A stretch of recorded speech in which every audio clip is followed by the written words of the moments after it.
All right. Welcome back, everyone, to another session of Comedy Sports DNI Talks with your host, me, Luis. I am a longtime comedy sports player both in Chicago and in Los Angeles, and now serving as our Director of Diversity and Inclusion.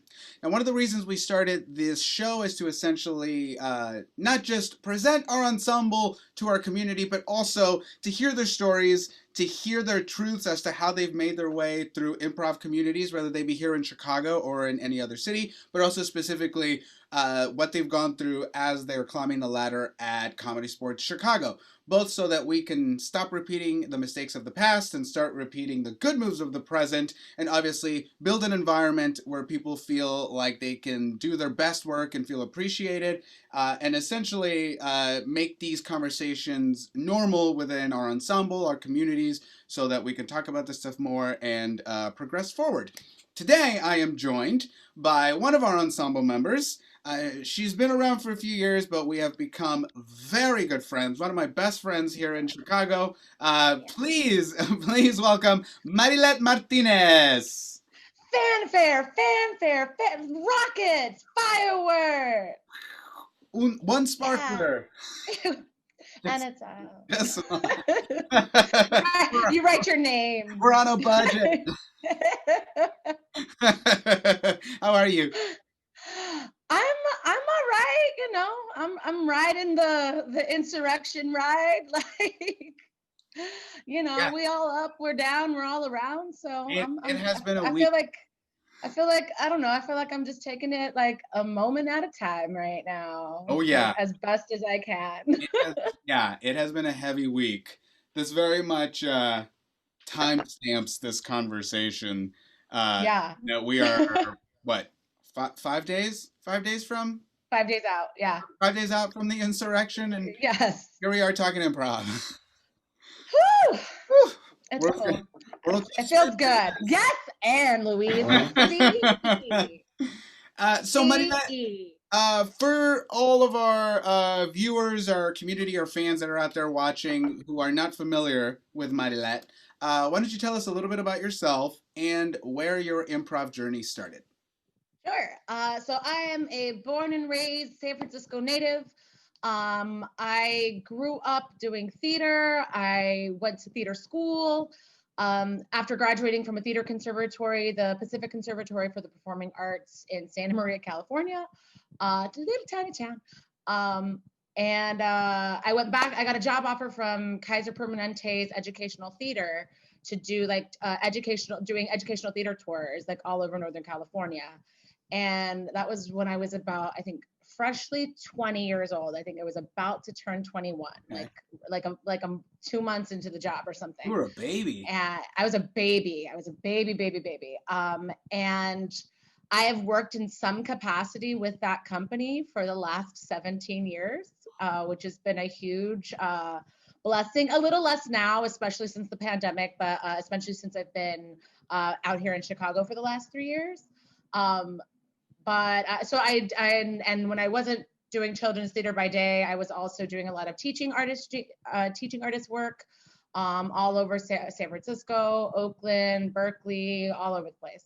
But mostly those three cities, mostly SF and Oakland. No, So Berkeley was essentially, there a long time. from like the get go, you've just been in the arts. Yeah, I remember like my college roommate, shout out Kelly Nitkin. She one day we were talking, I don't know, this was maybe several years after we graduated, and she was like, "What are you doing today?" And I was like, "Oh, I'm gonna go teach out in Oakland, and then I'm gonna teach in SF, and then I'm gonna teach at some other school in SF, and then I have rehearsal, and then I'm gonna go home." And she was like, "Girl, you're doing it." And I was like, "What? What do you mean?" "Yeah, I know. I got stuff to do." And she was like, "No, like you're doing it. Like when I met you, like this was our idea of like being an actor and making a living as an actor. Like you're doing it." And it was just like a really cool reminder and just like oh yeah, stop and like pay attention that you're living your dream, instead of like your hustle. Um, and so that all I got to do a lot of awesome work in the Bay Area and abroad a little. And yeah, I got to work with a lot of dope playwrights in the Bay Area, a lot of them who are doing really amazing and wonderful things nationally and internationally now. I was a company member at Word for Word. No, I'm sorry, not Word for Word. So they're a great company. I taught for them a lot. I was a company member at Women's Will for a little while, which was an all-female Shakespeare company. Cool. And we did like free shows in the park.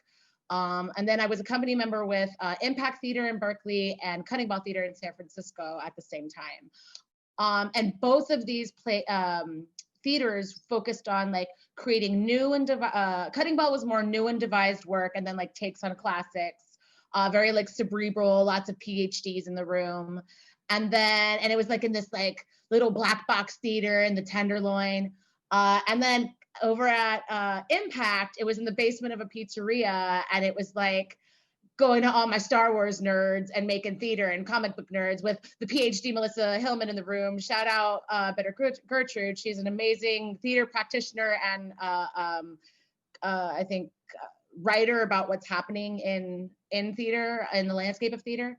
And so I got to have this really beautiful mix of just like weird, heady, nerdy, crazy shit to do. And then I did a lot of the plays I worked on were like overtly political theater, overtly comedy, overtly theater that was definitely like our message is front and center.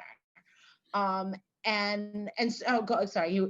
No. No, I wanted to acknowledge, like, so not only have you been like working in the arts, but the work that you were doing was very like socially aware and politically aware and essentially like trying to move certain things forward, not just, My Fair Lady for the sake of My Fair Lady. Yeah, I've PCPA kind of specialized in the My Fair Ladies. Like it was a musical theater school. Like it was a very interesting place because it was Santa Maria, which was very like elderly white conservative America on one side of town, and then literally across train tracks, migrant farm workers and immigrant, day laborers. And in the middle of all this, like a equity theater conservatory, like to bring you crazy for you. Like, and so while I didn't do a bunch of main stage stuff, it's an amazing program. It's still around. They do incredible work still. A lot of the work I was doing was in studio, and the teachers that I was working with were very much pushing things like Brecht and like deconstructionist theater, devised work, very political. Like it was like we got to do all the like gritty stuff that like they couldn't sell to white America, like in that way, or they couldn't take those kinds of risks. And so so that was a large part of like what my training became. And one of my teachers at the time, I remember him, he had worked at ACT in San Francisco for a while in his career and in the Bay Area. He had said, Mark Boer, who's the artistic director, he was like, listen, I know that we don't do a lot of what the theater that it is you're gonna be doing. Like we don't do it. And I'm really excited for you to go back to the Bay and like do all that work there. He's like, and it was I felt very seen. And I was like, thank you for understanding. Thank you for saying, I feel it, you see it, great, awesome. And it was during that time also that I had, one of my teachers at the school, Anastasia Kuhn, she had worked with San Francisco Mime Troupe. And so she, which is essentially collective run socialist political musical theater that does free shows for the people. They don't take corporate donations. They are very much they have an excellent model. They have always been wonderful and like just in their innate sense, revolutionary and radical. And they started in a really cool way, connected to like Bill Graham and music, and like essentially Bill Graham started producing concerts to bail his mime troupe friends out of jail for like protesting in the 60s and 70s. And so so like this is the breeding ground of like theater that I was coming from. And while I'm doing all this very cool stuff, I've always been a comedy nerd. I've always loved comedy, and I've always just like had like a big secret like that I felt like I was like in a comedy closet, like, because I really wanted to, like, I loved watching Saturday Night Live. I loved watching one person solo shows, John Leguizamo's Mambo Mouth. I remember seeing that when I was far too young to see. And like, I remember just being like, that, I want to do that guy, that. And so like, just sort of fell in love with comedy in that way too. And then also just, like watching a lot of TV, a lot of sitcoms, a lot, all the things. Like it was watching SNL, watching, they used to show Groundlings on TV. Do you remember this? Maybe. Was this after Like, SNL?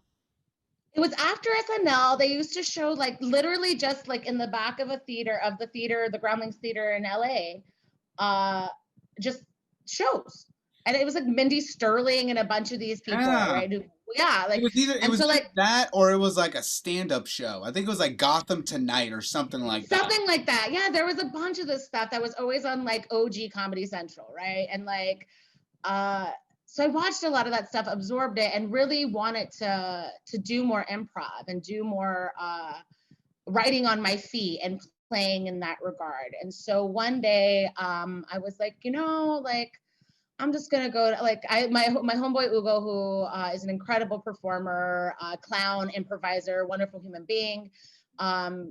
He was like, yo, like there's this drop-in improv class over at this place called Lila. Do you want to go with me? I was like, sure, yeah, let's go. So we went in and we just like played. And like a lot of the stuff was familiar, or like I was like, oh, this is a new game, or like, but a lot of stuff like I had known because I've been teaching for so long, and you use a lot of improvs to teach. So I was like, okay, like, and so that was sort of like my gateway back like into the improv world in the Bay Area. And so then I took classes there for a little bit. A lot of the teachers there had either gone through like programs here in Chicago. And so they had, sort of those experiences and those pedagogies. And I was like, okay, like this is cool. And so it just really ignited this curiosity and sort of like coming out of the improv closet and being like, because in theater, like, it feels very regimented in this one way where it's like, there's actors, there's directors, and it's very boxing. It's very limiting in certain regards. And I was like, oh, but I want to do more. Like, and I want to do it. Like, I don't want to do it in the like sit down and write way. I'd rather just make some shit up with somebody. And so I started taking classes, started teaching for Lila eventually, played on a couple of house teams there. We, what did I do? True Medusa, which was an all women's team. We did Heralds, and then I was part of another all lady Herald team called Sorry Not Sorry. And then I formed, out of Sorry Not Sorry, I had met Marcia, and her and I formed Pura Pocha, which was her and I would do shows with, and we would use like loteria cards to get our gets. Cool. Yeah, it was a lot of fun. And so her and I did that for a little while. And so, yeah, I was just kind of like diving more into that improv world. And one day at work, I was like, Kaiser will pay for me to take classes and things like that and cover like a significant portion of the tuition. Like, I should just go to Second City and like, because I was teaching a bunch of improv for the company during the day, right? And like leading a lot of exercises because of my educational background. I was slated to, the following year, I was slated to co-create with 5 other artists and being sort of in like being a lead on the project, not the lead, but I'll lead on the project, to create a, what is it? It was a 4-series workshop for teens around social and emotional wellness, all using like art and theater to explore those concepts and those topics. And I had pushed really hard for a number of years for us to move into a residency model as opposed to like the drop and go model.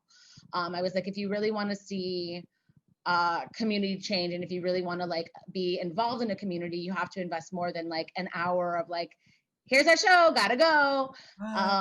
Like, and so while part of our mission was like to inspire, not necessarily be like track it, I was like, well, this is also a topic that is is complicated because you're dealing with things like suicidality, you're dealing with things like depression and anxiety, you're dealing with things like systemic oppression, you're dealing with things like food insecurity. So like all of the things, and abuse, all of the things that are happening in young people's lives. And if we really want to investigate how we can best serve them, then we have to like go and hang out for a few days and work with them. So as we were putting this all together, I was like, well, I know that I'm going to be using a lot of like improv to generate work from our team, as well as like inspire curriculum and lesson planning.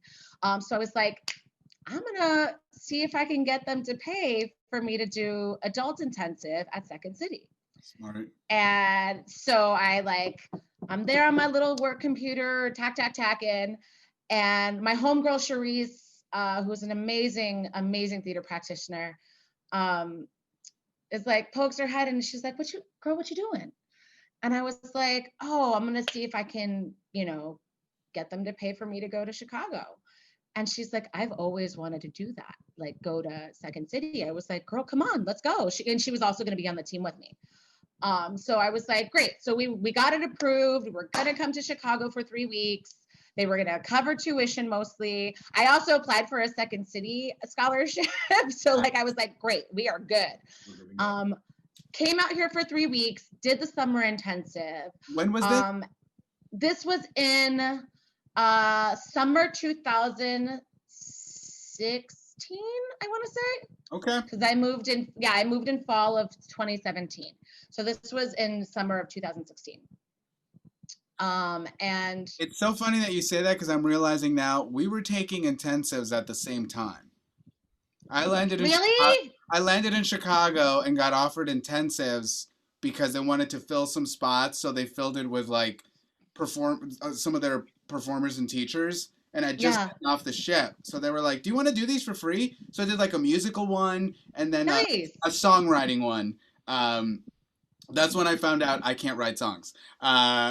But I then you and I were literally like passing each other, crossing paths, and didn't even. I feel like, I don't know. I feel like my Brown sensor would have gone off. Like I feel like I would have like dialed in, like even if I thought like over there, I'm like, hey, what, Just all of a sudden, just. Yeah. We're close by. And that's wild. How were those intensives? How were those 3 weeks? It was a really inspiring time, and it was also just like a really interesting time because because of the makeup of a lot of the projects I've worked on, the spaces I've typically been in have been heavily BIPOC as well as heavily queer. And so I was like, I am rarely in a teaching environment that is not bad. This white, like just this like homegrown kind of white. And I was like, wow, okay. Like, and like obviously I knew, right? Like we know that is the legacy of comedy and has been the historical norm of comedy. But I had never quite experienced it in that intensity, right? Because it's 3 weeks. You're doing it, 5 days a week for 3 weeks, all, for 3 hours or 6 hours or whatever you're doing. And you're going to see shows at night and your little cohort like muddles around and whatever. And like, so yeah, it was very, I would say that the nice thing though, was that because Cherise and I were in our 30s, I was like, oh, we'll have fun. But like, some of our classmates who were like in their like 20, 21, they were like all like in the classes, like 6 hours at I've seen 6 shows tonight. I was like, damn, y'all. And I was like, I think because I had always wanted to move to Chicago and had such a desire and curiosity about Chicago, I was really using this trip as an opportunity to be like, could I live here? So I was really curious about getting to see the city a lot. So while improv and comedy was like a big focus for me, it was also like, is this a place I want to call home, and I want to get to know it more. And I had friends out here, so I got to see them and connect with them and see this place through their eyes. And that was really amazing and cool and very and literally within 48 hours, I was like, oh yeah, I could absolutely, it's happening. We're going to do it. So yeah, so that was a very that whole experience. My first week of classes was with Deanna Griffin-Irons, who's their director of inclusion, equity and inclusion, and which I was like, oh, this is great, fantastic, and sort of learned a lot. I'm always, as a teacher, I'm always watching how people teach, right? So it's as hard as it is to sort of turn that part off, I always want to, but it's always there. And so learned a lot from her, from a teacher facilitator point of view, and then just sort of watching how she was navigating through some of these moments that did get a little sticky or did get a little all right, let's how do we handle that in the room? And so that was very cool. Second week was a little bit different. We had Tim Sasko, I think, was our teacher, and he's just a very different temperament than Deanna, and that I think was shocking for a lot of people, especially because improvisers, particularly in this setting, it's young people, or it's people who are maybe newer to improv, or just not necessarily. I don't know. It's I don't know what it is. What am I trying to say? The long and short of it is, improvisers have a hard time getting notes. If they don't come from a different performance background, they have a real difficult time getting notes and criticisms. Now, over the years, that wasn't always the case, having come up as an improviser, especially in LA.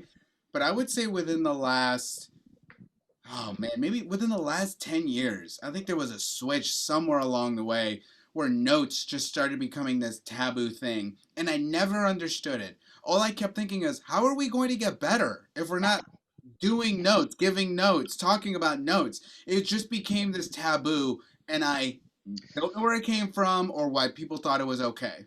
Well, and the other part of me that is curious about, it has to do with the messenger too, right? And so because we have these institutions that sort of historically hold this power and this status, they're regular people. They didn't necessarily have a theater or educational background, so they may not give notes in a way that can be receptive. So it's and we'll also say sometimes people, and as somebody who can give a note and be compassionate, I have also been on the receiving end of people flipping out because they gave them an honest and critical and compassionate note. But it's hard. It's hard being told about yourself. It's hard. It's a hard thing. It is. Yeah.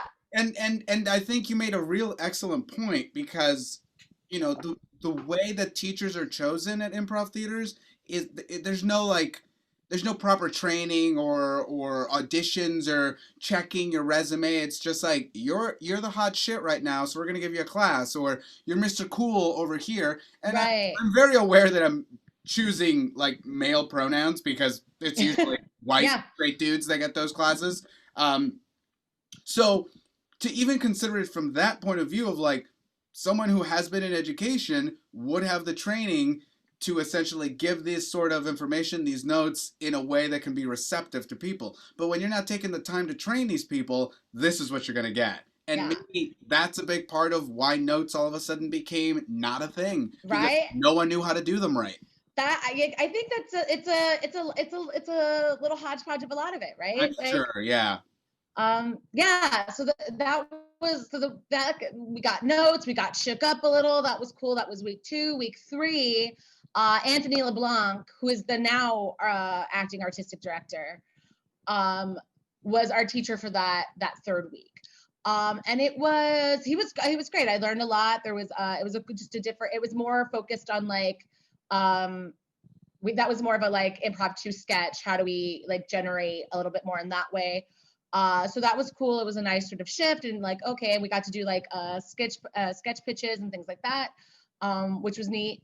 So you came here for 3 weeks, and I wasn't familiar with the middle person, so please correct me if I'm wrong, but you were here for 3 weeks, 3 teachers, 1 per week. And what it sounded like, 2 out of the 3 were people of color? Yes. Great. That is that Right? That's not a bad average. when you said that just now, I went, wait. I know she's Black, African American, and so's Anthony. I'm not familiar with the middle guy, but that's 2 out of 3. That's a very good ratio. Yeah, I felt I was thankful. I was happy. Yeah, definitely. You definitely lucked out on that one. Wow. So you made the move out here finally. Mhm. Um, what was what was it like? Let's say that first year. You know, you're still kind of settling into the culture shock of a new, completely different place in the country, the Mhm. people you're surrounding yourself with, the things you're doing. What's all that like? Man, it was wild. Like it was a lot. I think within the first month of getting here, I got on a team. I started doing GLX. And then shortly thereafter, within a few months of that, I would say by the spring, I was doing ratas. And then I was also doing comedy sports. Um, and I was still interning, I think, at that point, maybe I hadn't quite gotten to comedy sports yet. But I was also interning for Deanna at Second City. Oh, okay. Yeah, she the week, my final week in Chicago, the summer previous, which sort of like, sealed the deal. I had met with her and sort of was like, hey, if I wanted to do this here, if I were to make this move, like, what does this realistically look like? What, just sort of like, what do you recommend? What's, just bending your ear about it. She gave me a lot of really great advice and then gave me a really amazing opportunity and was like, if you move out here, like you can intern for me. And I was like, okay, sounds good. See you in the fall, or see you next fall. I got to legitimately say that. Yeah, so I was doing that thing there. Yeah, that first year, like I feel like I covered a lot of ground in a short amount of time. And I was also still like double dutching between here and the Bay because I was still doing work for Kaiser. And they had sent me to Portland at one point too to do some work up there. So like I was a little everywhere. When did you come over to Comedy Sports? That's a great question. I'd have to consult an email or something. So at some point in 2017. At some point in this time, I started taking classes at Comedy Sports. That might have been because of Todd Page. He was my coach at LOL. I did a little like stint at LOL for like 6 weeks or something. And Todd was like, go take classes at Comedy Sports. And like, I was like, okay, sounds good. Like I like short form's fun. And I was a little bit familiar with Comedy Sports because of the one in San Jose. And oh, my neck. So I started taking classes. Sean Sullivan had actually come to, and that was the other thing. He had come to a GLX show and was like, hey, like if you want to take classes at Comedy Sports, like we can set you up with like a work study or, some sort of like thing like that. I was like, okay, sounds good. So I took level 1, spent a great 6 weeks with HARS. And that was just, a while, like getting to know HARS. Just think about that. Like remember way back when you started to get to know HARS. What a lovely This might have time. been right around when I met you because I remember you were hanging around with HARS when I first met you. Yeah. And he was great about like just he's such a heart and soul of Comedy Sports that he was really helpful and just like right there. I've always said our level 1 teachers need to be as much a cheerleader as they are a teacher. Yeah, that's HARS, 100%. You'll never find a better cheerleader for level 1s than HARS. Yeah, he's great. It was great. And then I was about 3 weeks into my level 2 class with Kat, and we had auditions. And then I got hired, which was cool. And it felt like I was super like, yeah, awesome, great. And it also felt a little, I felt a little not bad in like a pity kind of way. So much as I was aware of the fact that there's a lot of people who put a lot of time and energy and effort and years into this place. who were auditioning, you know, and I had taken maybe 8 weeks of classes there. And they were like, great, here you go. Yeah, but it wasn't like you were a freshman to perform. Right. No. Like I'm a professional. I understand that. And I also just am like, yeah, I could see how that sucks for other people. You know, like, so yeah. And then I got hired with 8 other amazing human beings. And then You were part of Breadsticks, no? Breadsticks. Yes, we breadsticking. Happy birthday, Kevin DeLiva. Yeah, we it was great. And I feel like our class, we decided at the moment we all got hired that we were gonna just like be a team. We were just gonna be a team. We were gonna get through this thing together, and we were gonna support the hell out of each other, and we were gonna be best friends. Like all improv teams. And thankfully, I feel like there was the injection, and this is maybe just my perception, the injection of our class and sort of it was also coming on the heels of some firings. So like our first rehearsal was that very charged town hall. Oh yeah. And I was like, wherein Jason and I, being Ma and Pa Breadstick, we were both like, we're not gonna say anything. We're new. We're gonna just sit down and we're gonna just listen and just like mumsy everybody, okay? And then about 5 minutes into the meeting, Jason and I both look at each other like, fuck. You know, like here we go. And yeah, so yeah, I also feel like the injection of our class, because there was a lot of changing that was happening, right? And there was a lot of really strong reactions to that change. It was we were like, we don't know anything else, so all y'all's baggage like ain't ours, so we're gonna make this ours. Like we're gonna come in and make this ours, and like let's do it. And not like in a jerky kind of way, but just right. Like, no, I get it. Approaching it with like a hella positivity and Yeah. like, all right, let's go. Which I've always really appreciated about all of those people, and so many people at Comedy Sports, because what a delightful place full of wonderful, delightful people. Yeah, and so then after that, I coached a house team. I took over for one of the coaches for Allie because she was stepping away from coaching for a bit, and I was like, okay, I'll come in. And I coached with Cynthia. We Hale Satin. And yeah, and then I unfortunately haven't gotten back to doing any coaching or teaching just because life. But yeah, and then here we are now. So here you are, 3 years later. So here we are, 3 years later. What's that time been like? Has it been like more positive than negative, or what have those experiences been like over the years? They've been by and large really positive and really fruitful, and full of a lot of the work I want to be doing. Particularly getting to do stuff with Ratas and getting to like be more in agency of like the work I'm creating and the writing or producing of shows and things like that. So really getting to sort of break out of that box of like, I am an actor, and being like, I'm a producer, I am a director, I am a writer, I am an editor, I am a, you know, soon to be grant writer, you know, all these different things, which has been really, to make it happen. Right. And it's been really amazing, especially because like Ratas got to like, we got to go like on a cool like tour of a lot of different places in the last couple of years. Last year or the year before, right before the pandemic. Yeah. Like so this was, yeah. So in 2019, we got to go to Compass Festival in St. Louis. We were at Buntwood.io. We were at Chicago Women's Funny Festival here in Chicago.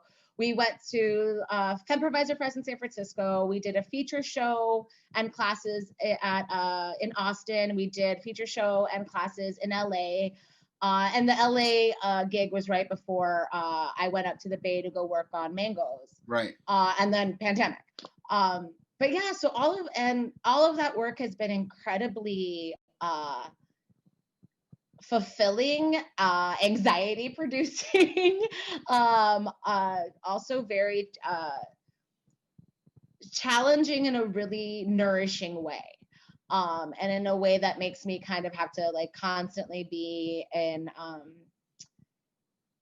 relationship to what I'm creating, and to sort of being like, is this, in alignment with the way that I want to be doing things, and the path that I want to be creating for myself and for my communities. Like, are those things matching right now, or is that shifting?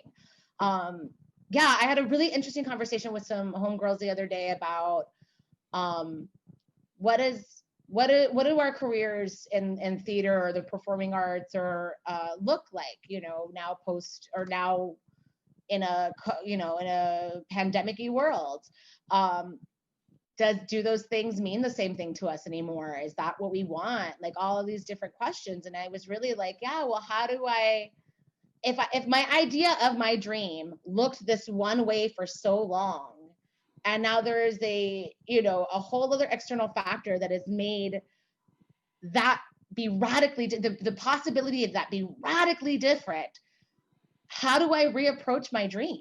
Like, how do I reapproach my purpose? How do I reapproach my direction? And so that's like a lot of the things that swirl around my head on a Monday. No, I mean, it makes perfect sense, even with the position that I have at the time, I had all these plans that we were literally like weeks from kicking off. Like, Yeah. I'd signed my contract, I was a full-on employee, and within 2 weeks, SAS, fired because Yeah. we were all sent home. Because everyone was fired. Because everyone was fired. And it was just like, all of a sudden, now this moment of like, well, now what? Like, how do I do this from home? So that has been a challenge unto itself over the last few months. But seeing where we are now, what we've been able to accomplish, not necessarily like D&I wise, but just as a theater, now digital first. Mm-hmm. What do you see for us as someone who has been, just in as part of theater and art, and not just theater and art, but poignant theater and art? What do you see for us, both D&I wise and like theater wise, performance wise, like especially with where we are now? Yeah, it's a really, right, like, what a time to be alive. One of the most overused phrases in modern history. And truly, what a time. I think we're in a really exciting place. Being able, like, one of the great things about it being virtual is that it helps remove so many barriers, right? And that notwithstanding, there are still plenty of other barriers that it then creates. So finding ways to become more accessible to the theater, to the audiences that we're looking to attract and we're looking to be a part of. And I feel like and for me, I like, as somebody who and like, well, how do we create community in these spaces that feels authentic and feels, nurturing, or feels like a place of Like a community. of welcoming. Yeah. How do we do that sincerely in virtual spaces? And how do we make that accessible for people of all different abilities? Like, how do we do that? And I don't have the answer to it, but I'm certainly excited to like try some things. But yeah, I think like that I also would, love seeing different models and different ways theaters can be structured. And I think one of the things that has always impressed me about certain theater companies that I know is a decentering of like one central person or one central, entity to be the sole leader of a ship. I really like a collective model. I also really look forward to like, how do we make all theaters and ours at CSZ, like, how do we create opportunities on our board so that our board can be different, so that the people who are investing in our theaters and investing in that particular way are more reflective of the society at large. How do we, like these, so I think finding ways to like restructure, or just sort of like look at it from all facets, look at it from all points of view of who's making the decisions, where, and how are we nurturing people to pass that baton to? Who are we cultivating? Who are we looking to invest in and form relationships with, and form, I'm a big believer in leadership building other leaders. And so I think that how do we find ways to empower people and give them agency and let them know that this is a place where they can come and be and take risks and take chances, and play and have fun and do all those great things, in a healthy and safe way, and in a way that gives a great deal of like equity, and that gives a great deal of inclusivity. So yeah, and I think that we're on a really great path. You've been doing some really amazing work with all the things that you do. I remember you talking about the stuff that you were like getting ready to launch, and like how excited you were. And I was like, man, you've been like working your nut chest off about all this, and that's awesome. And like, and I love seeing like, and then pandemia. Nada.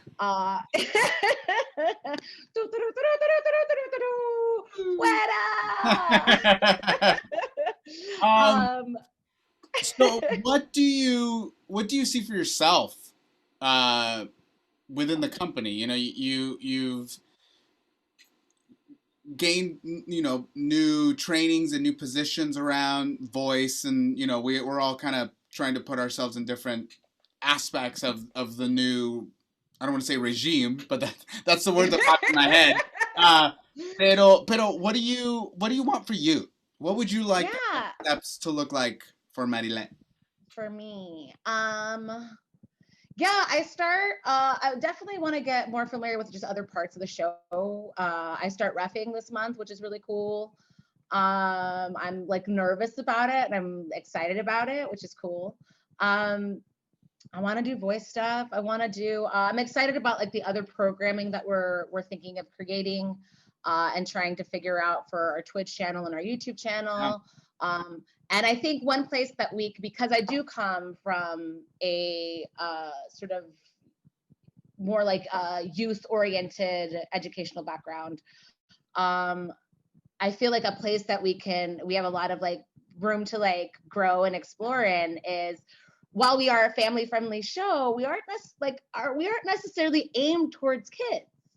No. Like there, so I feel like there is, how do we tap into that a little bit more, and I think the virtual space is a really awesome way to be able to do that.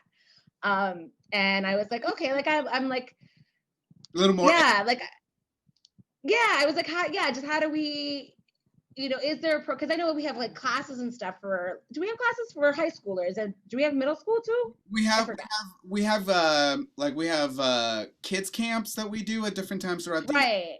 And we have a high school league. It's small, but it's up and coming. But yes, we have those sort of classes available. Yeah, so just sort of the part of me that's curious about like, how do we grow like some of that for ourselves, and like, again, sort of investing in which communities we want to like invest that time in, and that space in. So I'm curious and interested to sort of like be like, all right, well, how can I aid and abet that cause? What else do I want to do? Yeah, I talk a lot of mess a lot of the times, and I'm also like, I want to find more opportunities to grow leaders, to be a leader and grow leaders. And I think that's sort of where I'm looking towards in terms of, and that's in all aspects, I think, of what I'm doing. Yeah, I agree. And I also look forward to like learning from a lot of other people, because I'm the part of me that I also really miss being a student. Like I miss learning, right? Like in a classroom environment right now. So I'm like, okay, like I want to get that level of rocked, Yeah, because as you get older, you gain more experience, but also, when you're a younger improviser, the things you need are so broad. Yeah. I need work on scenes. Like that's a broad subject, but So as you keep doing more and more and more, the thing you need becomes so much more specific and slim that finding the Yeah. classes that are really gonna like get that Yeah. Turn going you on. Yeah. become hard to find, but when you find them, ooh, sass. And I am such a physical person. Like the last, like this weekend, I was like, man, I really want to like dance. I want to be in a dance class. Like I moved my stuff in my living room and was just like doing like release technique, modern dance stuff. Cause I was like, my body needs to move, you know? And I was like, oh, I want to do a physical theater class. I want to do a clowning class right now. I want to do something that's going to just like get me in my body and out of like the billion thoughts in here. I'm gonna have Elisa send you some info because she does uh, online dance classes all the time. Oh, that's right. She does. Yeah. So And so then I'll have her send you some stuff. Uh, yeah. Great. Well, Marilet, believe it or not, we're coming to the end of our time. Oh Uh, my God. We could yeah, talk forever. so much more that we need to talk about. So we'll be back. I'm gonna cycle through everybody again because I have a lot of follow-up questions for everyone. Pero, final thoughts for today. Thoughts for today. Aside from this is lovely and this was wonderful. Um, I knew most of yeah, the stuff, but I loved hearing the details of it. oh, thank you. Yeah, I was like, this is all like a lot of stuff, you know. uh, yeah, I'm really excited to see like where we're going and what we're doing. I feel like there's a lot of momentum, and I think as you know, Jason, you, Charisse, Yvette, like so many people have done, you know, so Renee, Joelle, like so many people have done so much to really, and Ryan Ford have done so much to like create all of this momentum and all the things that we're doing. Then I'm really, yeah, I'm really curious and like thrilled for like what happens and what this looks like going forward and how to be a part of what that is really exciting to me. The other thought I have is who's going to interview you? You know what? Here's the funny thing. I actually thought I'm either gonna do one where I interview myself, Can I do one if I dress up as you? or I was either gonna say, or I'll just do it alone, or have someone dress up as me. So yeah, if that ends up happening, I'll come to you.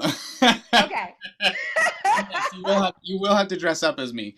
I Uh, will totally do it. I you'll might go side shave again just to be authentic. yeah, you'll come by and like you'll pick from my vast wardrobes. Yeah, yeah. You know what? I'll dip into all the closets I have access to. They're jackets just waiting to be worn, bow I ties, love it. and vests that haven't seen the light of day Suspenders, in years. suspenders My that just need a little suspenders, run around. yeah, my bright red pants that haven't seen the sun in Oh, a year. I like those Oh, things. one day, back into my suits. Uh, Yes. Marilet, this was amazing. This was wonderful. Also, the fact Oh, that we actually haven't gotten to sit down and actually just chat in forever because life. yeah. Um, It's life. for everyone out there, thank you so much for watching. Please find our Facebook page. Please find our Instagram page. Find us on Twitch, CSZN Network. We are going to have shows Monday, Wednesday, Thursday, Friday, Saturday, and Sunday. Come February, if you're watching this in February, we have programming practically every day of the week but Tuesday. But check out our website and check out Twitch for all of our programming times. And we will see you next time at DNI Talks. Thank you, everybody.